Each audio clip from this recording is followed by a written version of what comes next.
تو جب نماز کا وقت ہوا تو چھپ کر نماز کی تیاری کرنے لگے۔ تو حضرت عمر رضی اللہ تعالیٰ عنہ فرمانے لگے کہ اگر میرے اسلام لانے کے بعد بھی آپ چھپ چھپ کر نمازیں پڑھو گے تو عمر کے اسلام لانے کا کیا فائدہ؟ فرمایا کہ آج نماز چھپ کر نہیں ہوگی، آج نماز بیت اللہ کے صحن کے اندر ادا کی جائے گی۔ حضرت عمر باہر تشریف لائے، اعلان فرمایا کہ لوگوں سن لو، عمر اسلام لا چکا ہے۔ جس نے اپنے بچے یتیم کروانے ہیں وہ آج راستہ روک کر دکھائے، جس نے اپنی بیویوں کو بیوہ کروانا ہو وہ آج راستہ روک کر دکھائے۔ آج کے بعد مسلمانوں کا راستہ کوئی نہیں روک سکتا، آج کے بعد مسلمان بیت اللہ شریف میں کھل کر نماز ادا کریں گے۔ تو اس سے ہمیں یہ بات سمجھ آئی کہ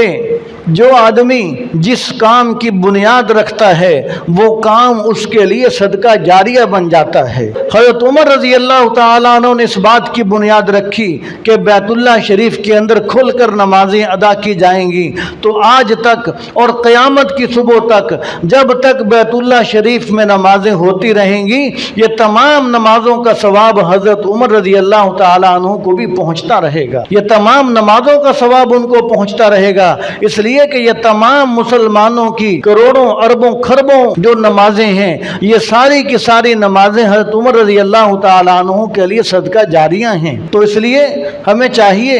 ہمیں ان کے اس عمل سے یہ سبق حاصل ہوتا ہے کہ ہم بھی زندگی کے اندر، اپنی زندگی کے اندر کوئی ایسا کام کر جائیں کہ جو ہمارے لیے بھی صدقہ جاریہ بن جائے، جو ہمارے لیے بھی صدقہ جاریہ بن جائے، کہ ہم بھی دنیا سے تو چلے جائیں لیکن ہمارے جانے کے بعد کوئی ایسا سلسلہ ضرور چھوڑ کے جائیں، نیک اولاد چھوڑ کر جائیں، بچوں کو دین پڑھا کر جائیں۔ اللہ تعالیٰ نے اگر اولاد نہیں دی یا بچے بڑے ہو گئے ہیں تو اپنے رشتہ داروں کے اندر کسی کے بچوں کو حافظ قرآن بنایا جائے، عالم دین بنایا جائے۔ آدمی اپنے لیے ایسا صدقہ جاریہ چھوڑ کر جائے کہ جو مرنے کے بعد بھی آدمی کو اس کا ثواب پہنچتا رہے۔ يا أيها الذين آمنوا اتقوا الله وكونوا مع الصادقين